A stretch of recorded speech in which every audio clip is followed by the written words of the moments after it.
Good morning. I'm SunAh, and you're listening to Let's Grab Coffee on WYXR 91.7 FM. Every Monday morning, I'm joined by experts from across the country who are investigating our most pressing social issues and common curiosities.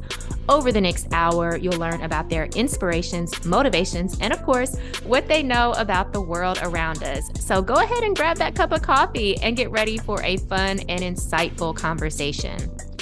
About a month ago in early November, the Supreme Court heard oral arguments in the Brackeen versus Haaland case, a case that challenges the constitutionality of the Indian Child Welfare Act.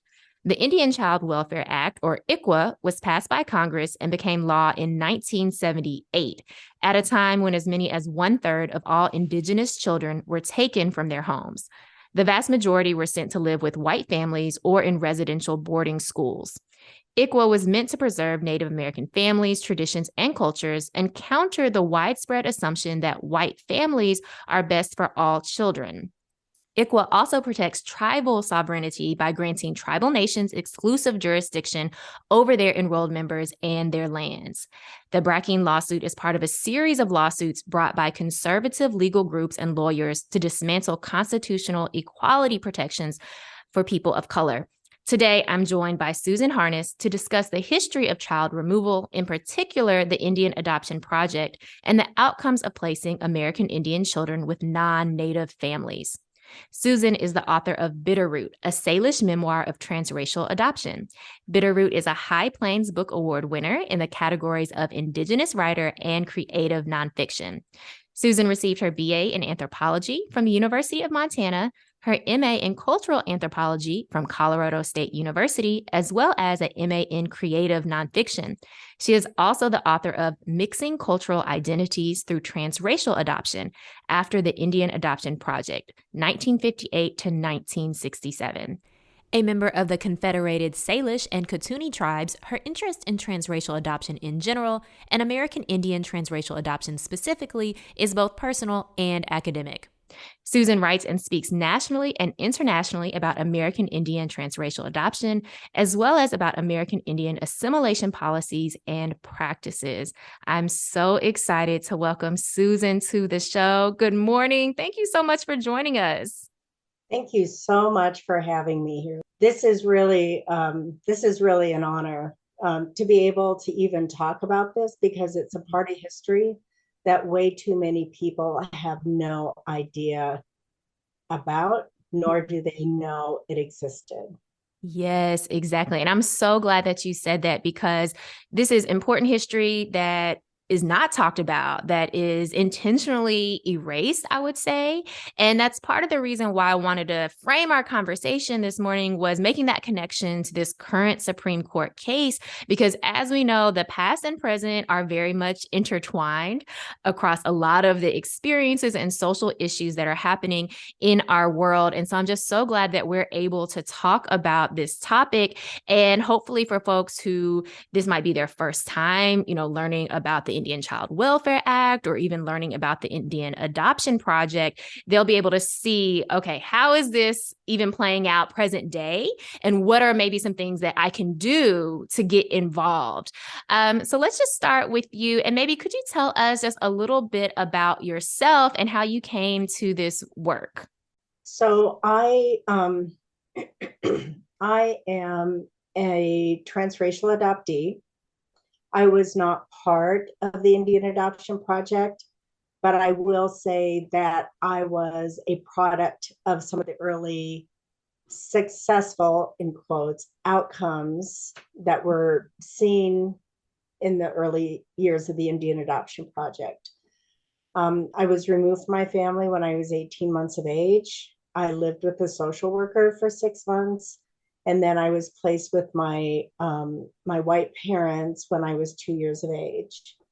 We lived mostly rural. My dad was National Fish and Wildlife. So we lived on refuges, which were located anywhere between 6 and 90 miles from the nearest town. Oh, wow. So I got to know pretty well how rural people viewed American Indians. And it wasn't with any respect, really. Very few had any respect. Um, going, coming up through junior high and high school, I started to hear how people talked about us. And so that it was coming from the home.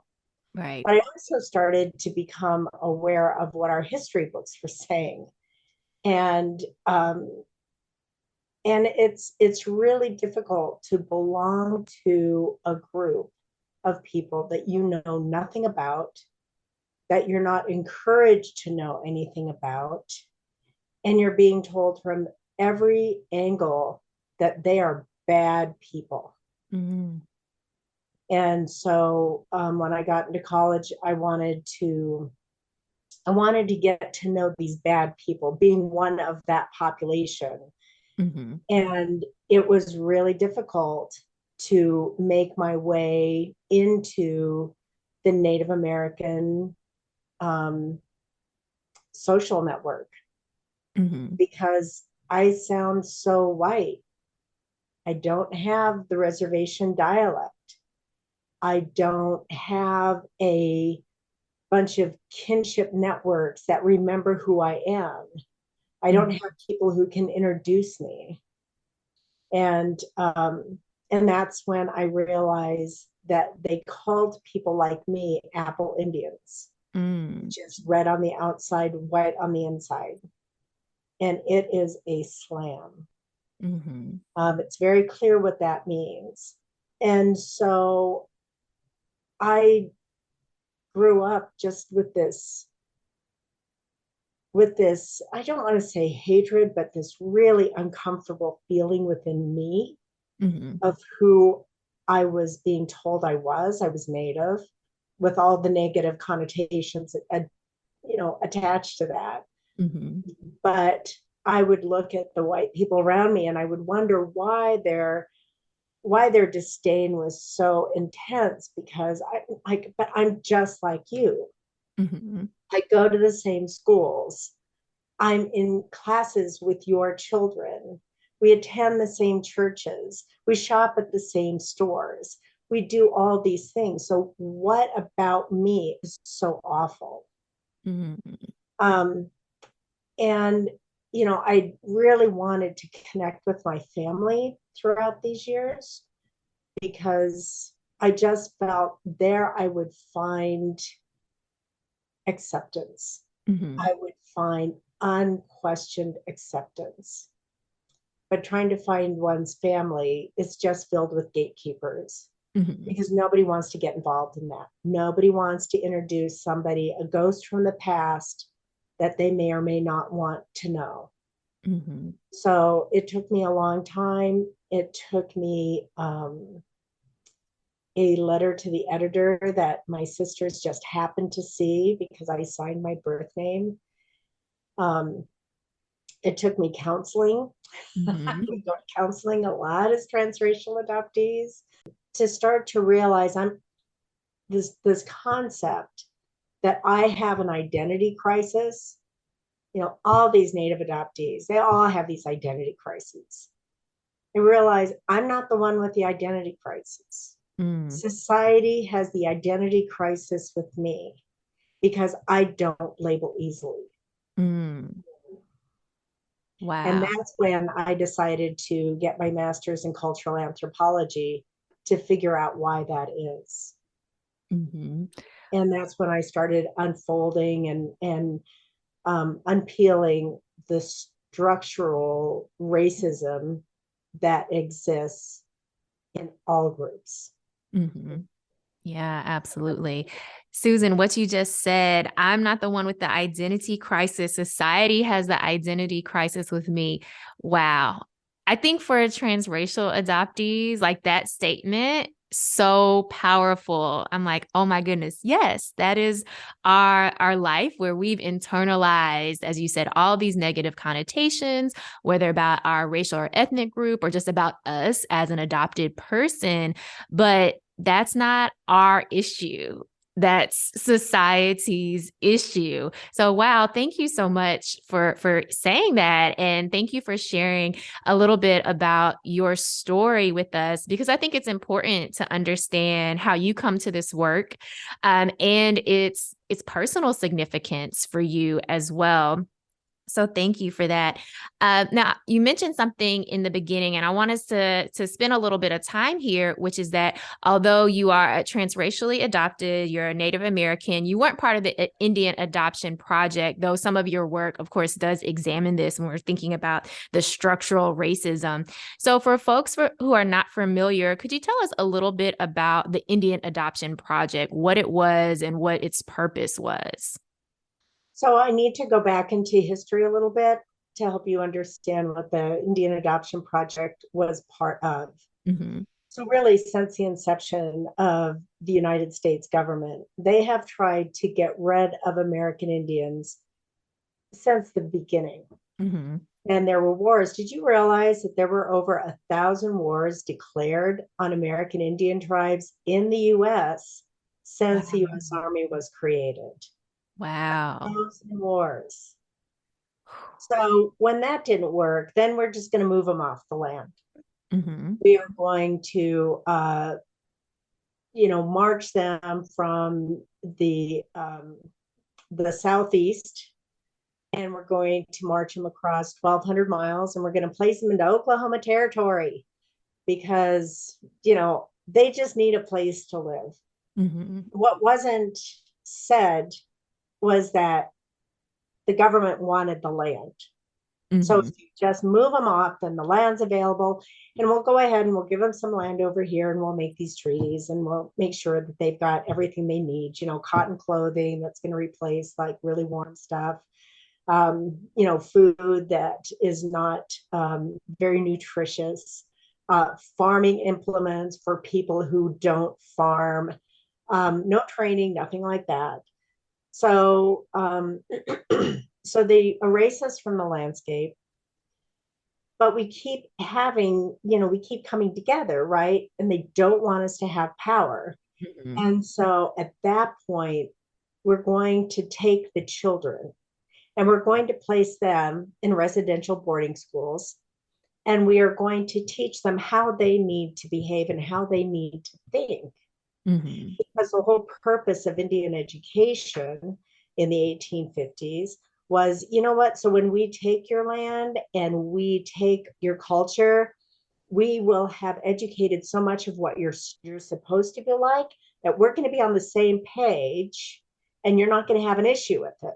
Mm-hmm. So, and plus, you want to keep them just not very well educated. So when you think of boarding schools, when I start thinking of boarding schools, I think of those white structures back east, Mm-hmm. with the steeple and everything's clean. And, young men especially go there and they learn things about power. They learn history, and they learn multiple languages, and they Mm-hmm. learn maybe military tactics, and they learn how to be powerful people. Mm-hmm. The boarding schools for American Indians were nothing like that. We were typically taught enough English to be able to understand what was told to us, because we were going to be in a role of domestic servitude. Mm-hmm. We had enough math to be able to make change and to tally up how much we earned from selling all those things we made, because young men typically became wheelwrights, making the wagon wheels. They became tinsmiths. They became animal husbandry people. They became farm labor. Girls typically were taught to be seamstresses. They were taught to be laundresses. They were taught to be cooks. Um, so all of these things could be sold by piecemeal, Mm-hmm. and that's where the money for the boarding schools came from. And it wasn't much money. I mean, it's terribly underfunded. they don't have enough coal to heat the building. So, kids are freezing in the winter. They're stifling in the summer. They have a quota system, so they're not going to bed until they meet their quota. Mm-hmm. Food is not nutritious whatsoever. It's a weak broth with maybe some vegetables in it, maybe some meat, but it's not nutritious. If they speak their language, they are physically punished. If they try to escape, they are tracked down and severely punished to the point of being held in isolation, shackled in small areas that have no protection from the elements. So, when you think of those boarding schools back east, how many of those boarding schools have a cemetery attached with them? Mm. Every residential school has a cemetery.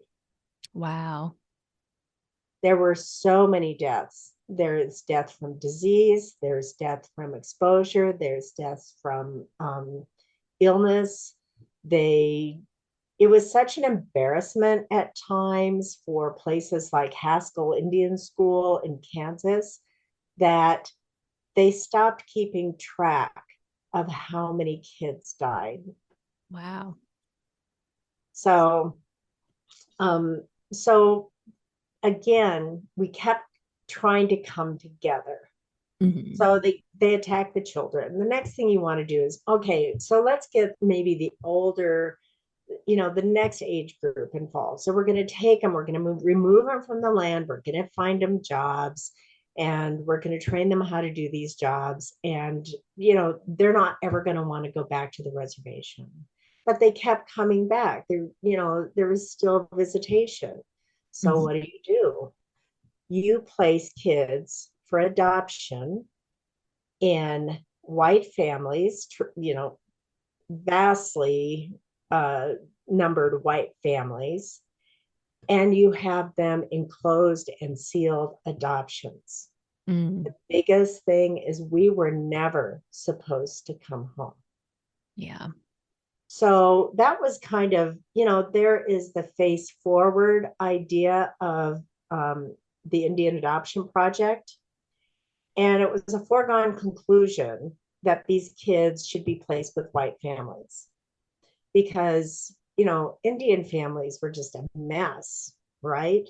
There was alcoholism, there was violence, there had no education, there was poverty, at one point they were described as worse than city slums. What I think is really interesting about that is at no time in these discussions of the late 1950s did anyone say, well, we are responsible for that. Right. Did anybody in the US government who was backing this say we are responsible for that? So that's the part that you were talking about, erasure. Mm-hmm. Definitely erase that. So we're going to place these kids with white parents in white communities, and we're going to study the families to see if these kids can thrive. Mm-hmm. So between 1958 and 1967, there was a pool of 395 kids. Over 5,000 people applied to adopt these kids. Wow. 5,000 people. And I think one of the more disturbing pieces, so the person who created the study, David Banshell, his book Far from the Reservation details this study. Mm-hmm. It's about, it tells you the whole 9 yards of picking and choosing and going through the applications and the questions and the findings. Mm-hmm. But you start reading, especially the early piece, trying to find these adoptive parents. And for instance, there's this one quote. This man is asked, well, how do you feel about having an American Indian boy in your family? And he said, well, I didn't really know how to feel about that. I didn't know if I was real comfortable with that. But then I found out he was 100% Indian. And I became so proud that I was going to have 100% Indian boy in my family because I feel like I am saving a piece of history. Wow. And you begin to realize there's very few parents in there that are neutral Mm-hmm. having an American Indian kid in the family. So these kids are going to places where parents already have an idea of how well this is going to work out or how well it's not going to work out. Mm-hmm. So, it was determined within the first 3 years, the early findings determined that, kids seemed really successful. They seemed to be thriving. Parents got along with kids felt comfortable in their families. And when they put that out, in whatever way they put that out, it's like anybody who is anybody got into the American Indian adoption business. So Mm-hmm. you have Catholic Charities, and you have Lutheran Family Services, and you have the Methodists, and you have the Pentecostals, and you have the Mormons, and you have the Jews, including all kinds of other people. And they are all out placing American Indian kids in white families. Mm. Yeah. So you had quoted that, by 1972, between 25 and 35% of American Indian kids had been placed into non-Native families. Now, Wow. when you take nearly a third of a population's children, you are removing their future. You are removing the future of that population Mm-hmm. because each of those children represent a piece of the language that could be passed on. Each of those children represent a piece of culture that could be passed on. Each of those children represent a story that could be passed on that is now removed. Mm-hmm. So the Indian Adoption Project, even though it was faced forward a way to ensure American Indian kids are placed into safe families, when you start looking at the darker meaning behind why this policy even came to fruition, it follows on the heels of how do we get rid of American Indian tribes. Mm. There Yes. is no other trajectory. Mm. Wow. Susan, thank you so much for sharing, this overview of this history. It's so important for all of us to be aware of its origins and even the continued impacts even today. As you mentioned, removing these children is removing a culture and continuing in that legacy of decimating Native American communities and culture. So thank you so much for even giving us that framework so that we can understand, where we are today. Well, let's take a quick break. You're listening to Let's Grab Coffee on WYXR 91.7 FM. I'm SunAh, and you're here on WYXR 91.7 FM. This is Let's Grab Coffee, and I am chatting today with Susan Harness, the author of Bitterroot, a Say-lish memoir of transracial adoption. And of course, we have been talking about the Indian Adoption Project and the histories, the U.S. histories towards Native Americans, a very dark history that has often been silenced or minimized. And so I'm so glad, Susan, that you're here with us this morning and to help shed some light on this history so that we can have a better understanding and be more aware of even contemporarily things that are happening. I was mentioning the Brackeen and Haaland case that challenges the Indian Child Welfare Act. And, what really struck me as we were talking before the break was just this long history that continues to be perpetuated where we are having a very negative connotations when it comes to how we think about Native Americans, how we think about our own history. And I think it's just so important that we understand where this history originated from. So you talked a lot about power and U.S. desire to remain supreme within its own kind of created national borders, and doing so in this case through Native American children and removing Native American children from their families, from their communities, in attempt to really decimate Native American culture. Now, we know that the Indian Adoption Project only lasted, I think, less than a decade. So can you talk a little bit about how it came to an end, or I guess technically came to an end, but we, again, still see many of those effects ongoing?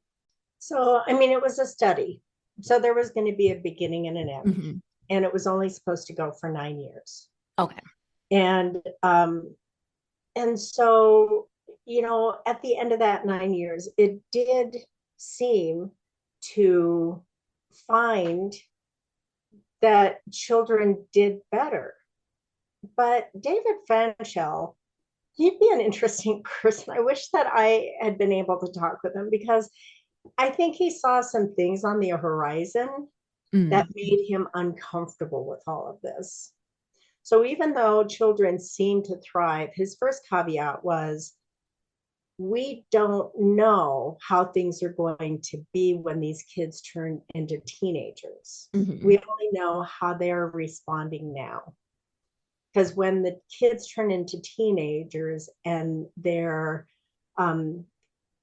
search for an identity starts coming to the surface, there could be issues that arise then. Mm-hmm.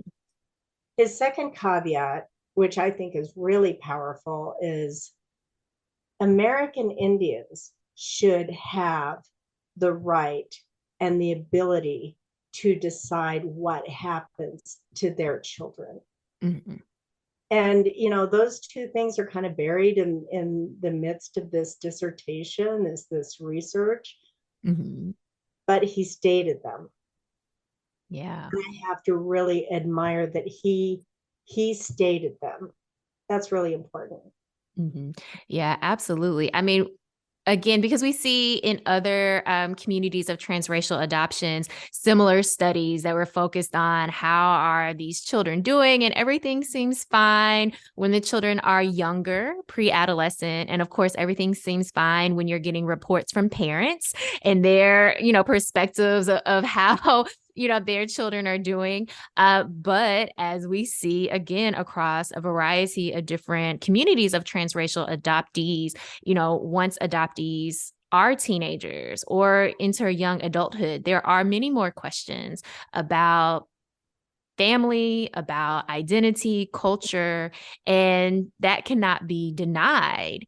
And so I think, like you said, it is very important that that was included in the kind of findings, right? Or even thinking about future directions, because a lot of researchers don't include that or don't think about that. They think about, well, what do the parents think? Are the parents happy? Think about it from the parent point of view, the adoptive parent point of view.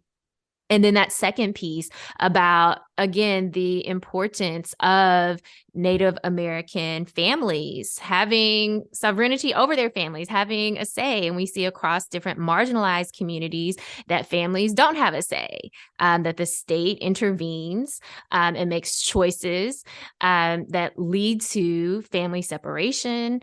And so we have the Indian Child Welfare Act in 1978 that is attuned or thinking about American Indian families and the rights of the family. Could you talk a little bit about the Indian Child Welfare Act and what it was meant to do?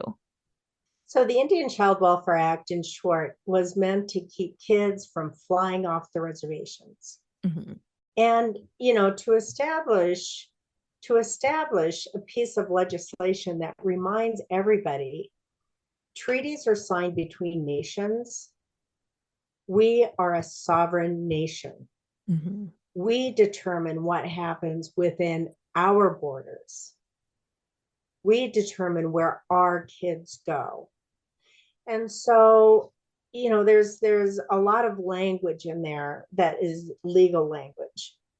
From a cultural anthropology point of view, the Indian Child Welfare Act requires that certain things, active efforts be made before a child can be placed with a non-native family. Mm-hmm. So the first thing that is really important is that the child remain with their parent, which means that if their parents were addicts, if their parents experienced domestic violence, if their parents do not have job skills for whatever reason, keep in mind, this is 200 years of ripping American Indian culture apart to the point where when you get that close to an edge of extinction, you don't come back whole. Mm-hmm. So the first order of business then is to ensure that parents have access to things that will help them overcome these barriers to keep their child. Treatment centers, job training programs, treatment in domestic violence counseling. Mm-hmm. If those efforts fail, then active efforts must be made to keep the child within their extended family. And this is the piece that, as I came to understand that my family had not died in a car accident like my parents had told Mm-hmm. me, that they were living on the reservation. And when I met them, maybe my mom wasn't a good mom. She just couldn't be a good mom for whatever reason. Mm-hmm. But there's a whole other network that are fabulous people. They're working, they're raising their families. There's and that's been the traditional way of child welfare, is to place with family or place in community. So if a family member, an extended family member, can't be found, then active efforts must be made to place a child within their community. If nobody in the community can be found, then active efforts must be made to place the child with a family with member of a federally recognized tribe. So community on a much larger scale. Mm-hmm. If these four things do not produce somebody who is willing to take that child, then and only then can they be placed with a non-native family. Mm-hmm. So what the argument is you've got this white group of people who say, but we want that child. And they want to bypass all those steps. Mm-hmm. And they feel they have a right to bypass all those steps. And they say things, and they really, the arguments that they put forth are really designed to elicit an emotion within you. So one of the big arguments you're going to hear from that group of people who want to adopt Indian kids is, but we are the only family this child has known. Mm-hmm. Because many times children are removed when they're early, in their early years, but there haven't been necessarily active efforts made. They're just taken. And it's just, I sit there and I think, but that's not the point. Like, the system has made it possible, so you are the only person this child has known. Mm-hmm. That's not appropriate. Mm-hmm. They will also say things like, but there's no resources for the children. And it really bothers me when children who are toddlers are placed into counseling and given diagnoses, because that's going to follow them for their whole life. Mm-hmm. And we're already bad people, right? We're already not fit people. And so to have now a psychological diagnosis follow you through life, that puts you even further down on that social hierarchy. That really bothers me. The medicalization the Mhm. medicalization of adoption.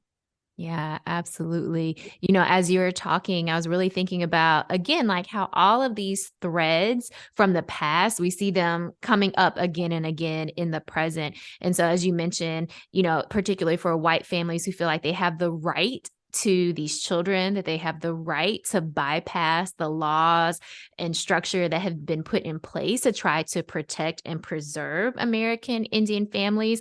But it's very much connected to a long tradition of feeling like you have the right to do what you want and that your desires deserve to be met regardless of the impact, and in particular the negative impact that it has on other communities around you.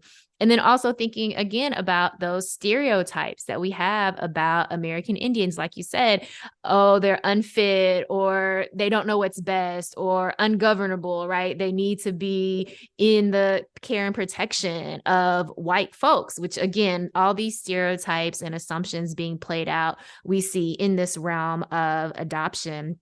Let Go me ahead. talk for just a moment about where these stereotypes come from, because they surround us every single day. They still surround us. This is the type of thing this child is being raised in. Okay. So, one of the stereotypes is that American Indians are drunks. Mm-hmm. Okay.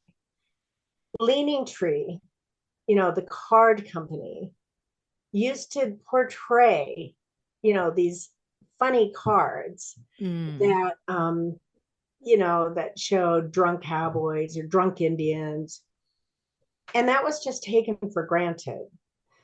A couple of years ago, I was up in Glacier National Park, and I went into one of the concession stores, and I'm looking around, and they have all kinds of weird stuff in there.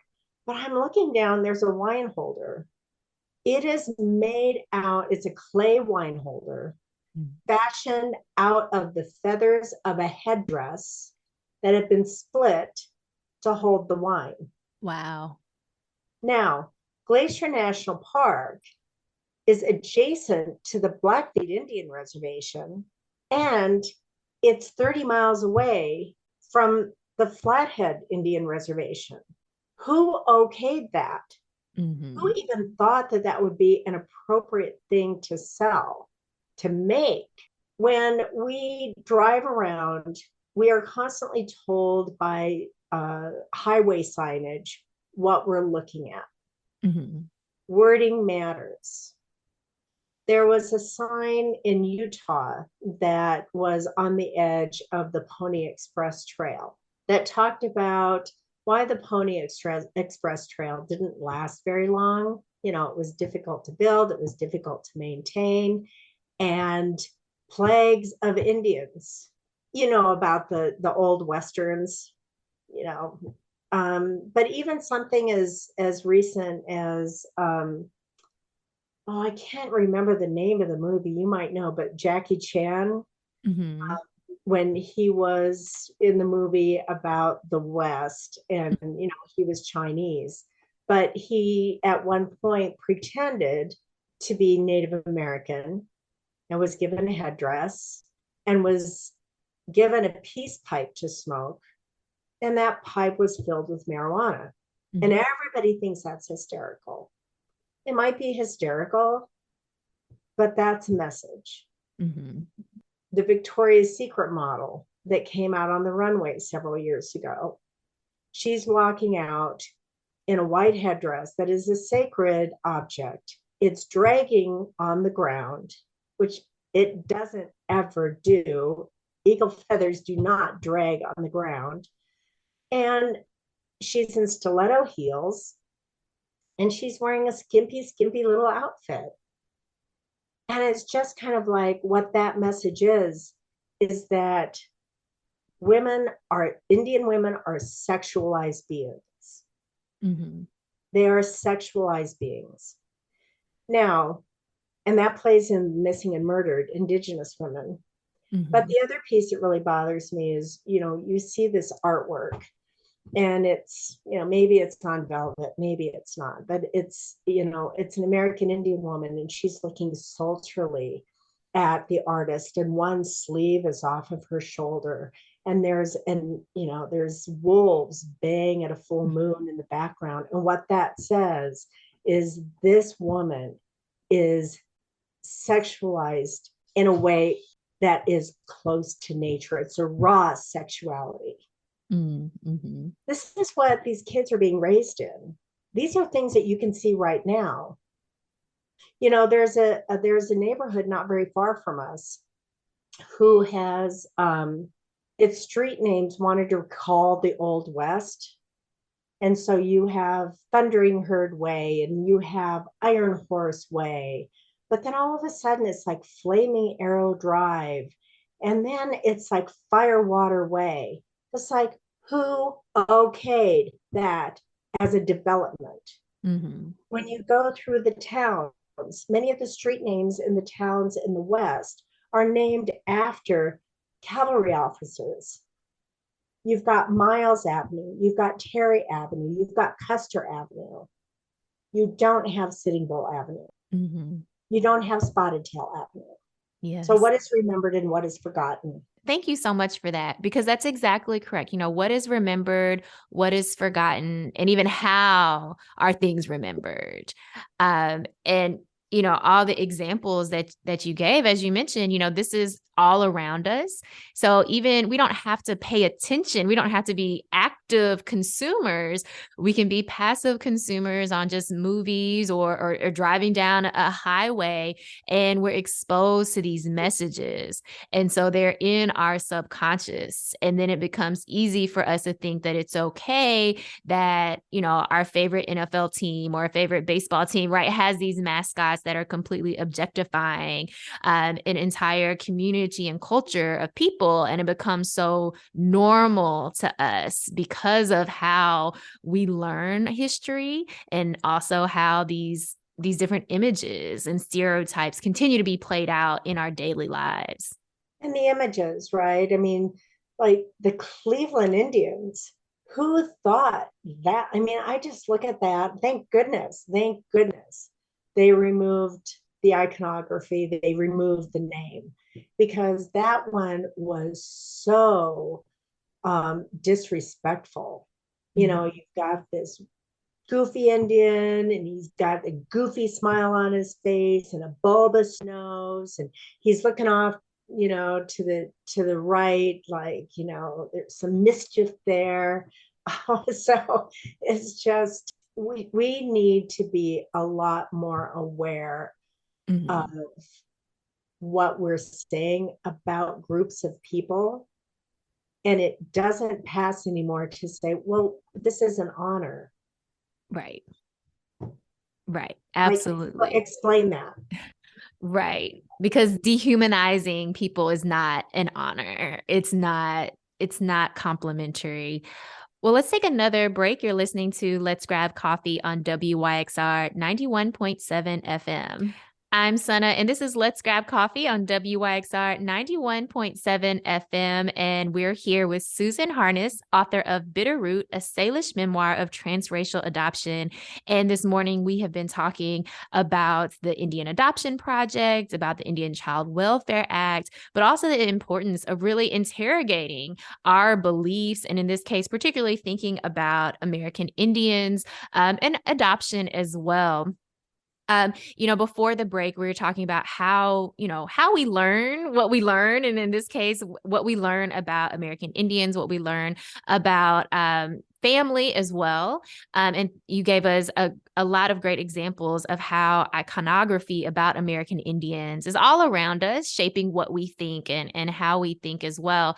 But that need for really becoming more aware and challenging our own beliefs, which I think is so important, but can be difficult, right? Because what we know, we take it for granted. And particularly when we see all these different ideas supported through media or our textbooks or, just the world around us.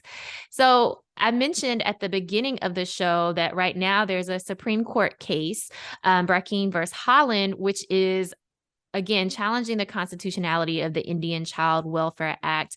And for a lot of folks, this case might, be flying under the radar to them, right? Again, it might be something that folks are unaware of the Indian Child Welfare Act, or even the importance of this case.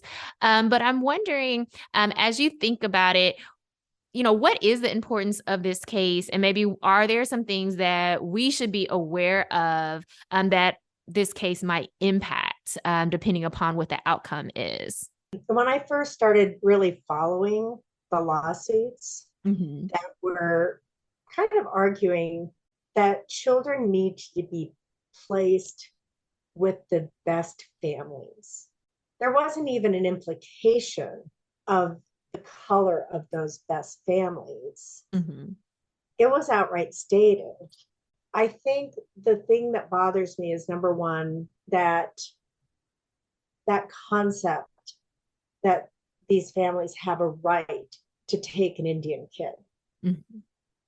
I think the evangelical nature of the thoughts that these people have a right to take an Indian kid to their God, Mm-hmm. that's wiping away an entire culture of spirituality.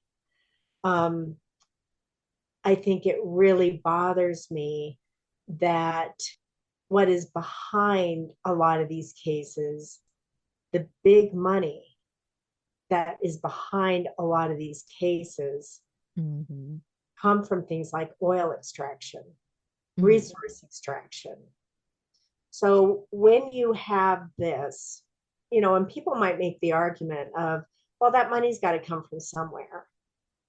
But the thing is that if you follow the trajectory of arguing over the land, removal from the land, movement off the land, liquidation of the land of the 1950s Termination Act, infringement on land, which is constantly happening, then all of a sudden people who have an interest in breaking up tribes even further by actively undermining the Indian Child Welfare Act, and their money comes from resource extraction, what do you think the end game is?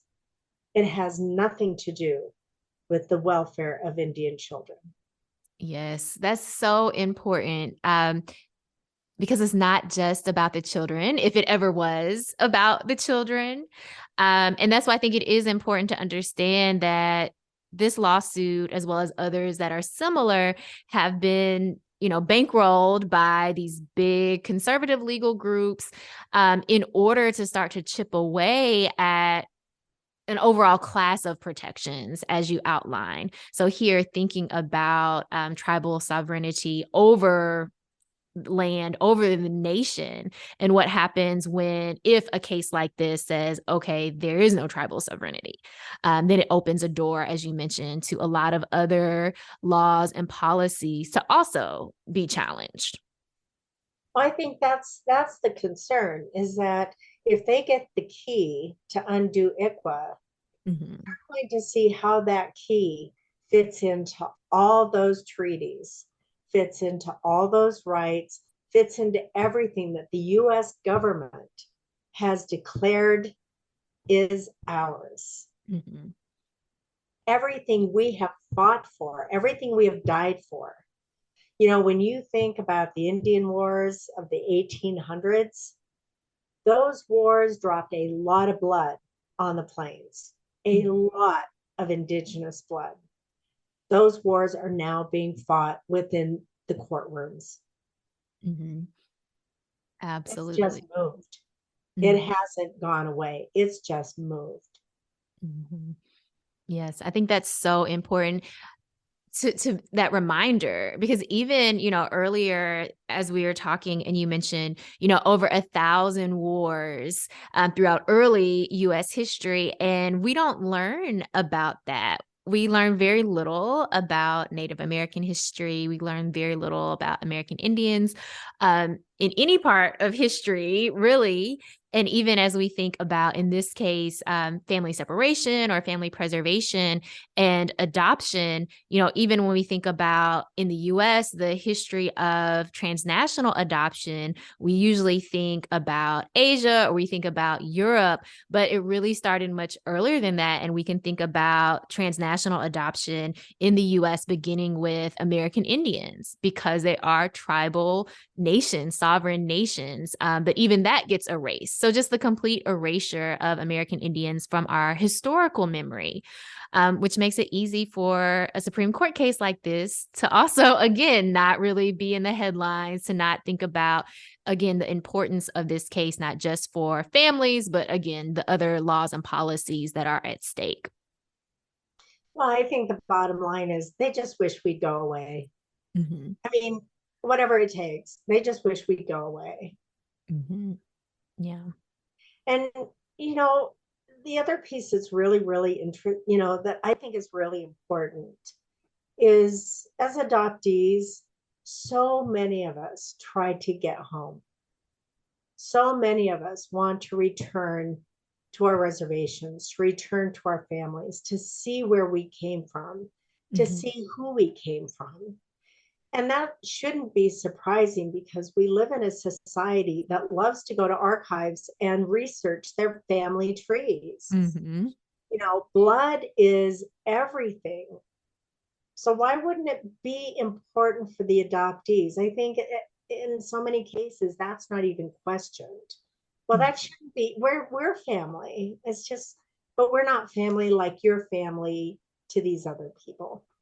Mm-hmm. So when I was successful in finding my way back home, and I got to know my extended family, one of my uncles, Albert, I asked him on 2 occasions, what do you think I need to see? Mm-hmm. What do you think you need to show me that's important? And to have those trips and to have those conversations and to have him show me who I was physically as a child, Mm-hmm. and who I am as a reminder to my membership in this tribe, is a gift that is just absolutely invaluable to me. Mm-hmm. Every adoptee should have that. Every adoptee, if they come knocking at the door, shouldn't be held at bay because we don't know who you are. What are you coming up for? You're trying to get the benefits. Mm-hmm. They should be taken and shown who they are. That is so important. Mm-hmm. And it should be done willingly. And when I talk with, foster parents or even adoptive parents, are you going to make sure that that child is connected with their tribes? Maybe not an awesome thing to be connected with family. They should be connected with the tribes. That's when all the excuses start coming. Mm-hmm. Well, it's going to cost a lot of money. Well, it's what happens when you adopt a kid from far away. It's going to be confusing to them. It's going to, what they're also not saying is, it's going to make us feel uncomfortable. We don't want to be the outsiders in these spaces. Mm-hmm. And I'm just like, but you expect your kid to be the outsider? Like, that's okay. Mm-hmm. I mean, I'm really interested in opening up these conversations to the reality of what that kid doesn't say, Mm-hmm. but that they need, and making sure all sides understand that. Mm-hmm. Yes, absolutely. Yeah, no more excuses. We have to be aware of the needs and meet those needs, not just be aware of them, but take the actions to meet them as well. Well, Susan, it has been a pleasure to speak with you this morning. Thank you so much. Thank you so much. It's a passion of mine, and I enjoyed talking about it and educating. I mean, I feel like I have to educate people about why this is important. So Mhm. thank you for giving me the opportunity. Thank you again to Susan Harness. She's the author of Bitterroot, a Say-lish memoir of transracial adoption, and also the author of Mixing Cultural Identities Through Transracial Adoption After the Indian Adoption Project, 1958 to 1967. I don't know about you, but I thoroughly enjoyed this conversation. I learned so much, and it's so important that we do learn more about our history, and in this case, thinking specifically about the history of Native American families, the history of the U.S.'s treatment of American Indians, and of course, today focusing on the legacy of Indian boarding schools. And as I always say, the past is present, it's forever present. And we see that even today with this Supreme Court case, Brackeen versus Haaland. And I will definitely be following the case to see what the final outcome is, because there are implications far beyond just family preservation, as we talked about this morning. Well, for today's positive note, I just want to reiterate something that Susan said, which is, I'm not the one with an identity crisis. Society has an identity crisis with me. That really spoke to me as a transracial, transnational adoptee. But I think even for you, you don't have to be an adoptee to have felt like, wow, is something wrong with me? But there's nothing wrong with you. But it is our society that wants us to remain small and limited and constrained within these boxes or stereotypes that have been created about people like us. Well, this has been Let's Grab Coffee on WYXR 91.7 FM. I'm SunAh, and I'm here every Monday morning. And of course, you can always re-listen to today's show or previous shows. Just go ahead and head to WYXR.org, my show page, Let's Grab Coffee, or subscribe to the show in podcast format wherever you stream podcasts.